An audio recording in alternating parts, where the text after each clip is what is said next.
about the extraordinary women who brought this show to life. First and foremost, Shayna, who you just saw. She was fearless and passionate in creating this extraordinary story, and I cannot tell you what her commitment means to me, because she has understood how critical this story is to all of us, women and men, older and younger, every one of us, who are walking in the footsteps of the kind of courage that expanded the meaning of our rights and wrote us into the Constitution. I also want to recognize and thank Lee Silverman, the great director, Mike Kane and Polio, the choreographer, Andrea Brody, the music supervisor, and the two key producers who stayed with this and made it happen, Jill Furman and Rachel Suffs.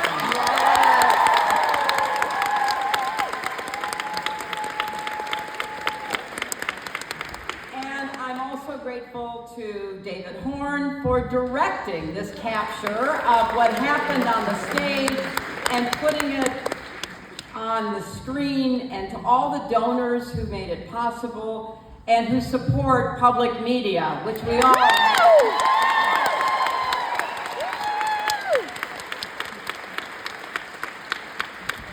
Well, Shayna was a volunteer on my 2016 campaign. Some of you might remember that. That's when she started writing this show. She told me that when it didn't turn out the way either of us wanted, she got a little sidetracked, slightly discouraged, but she didn't quit. And we didn't actually meet until I saw Suffs at the Public Theater in 2022. And that's when I learned that she thought about, giving it up, watching what happened in 2016, but boy, am I glad she didn't.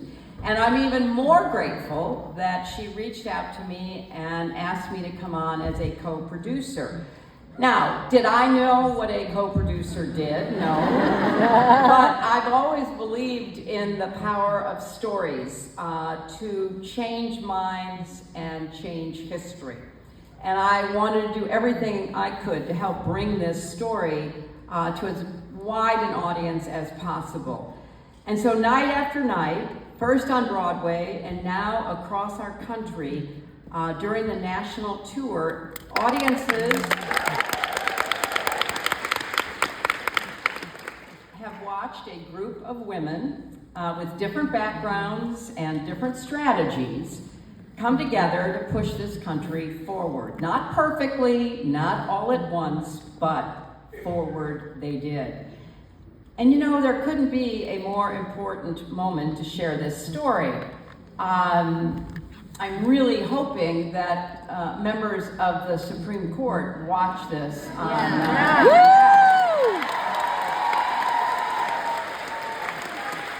Because at a moment when our rights, our civil rights, women's rights, voting rights, human rights, the very foundation of our democracy are imperiled, it is easy sometimes to feel discouraged, and we see that the Suffs met all kinds of pushback and contempt and disdain.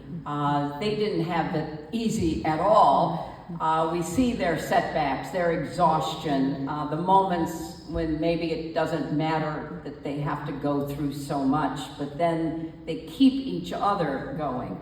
So I'm not going to spoil the ending, but yes, we did get the 19.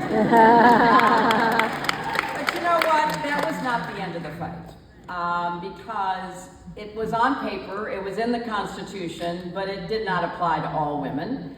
It took years more to guarantee the rights of Native American women, of Black women, of women of color of all kinds. And so we have to remember that we inherit their sacrifice. We inherit that responsibility, and we have to carry that, and we have to pass it on.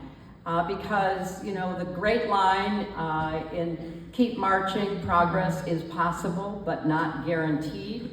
The only way we can make progress is that each and every one of us decide to be part of making that progress. So, we're going to get to the show right now. I want you to enjoy it, and I really want you to tell everybody you know to watch it. And as we leave tonight, let's remember there are elections coming up.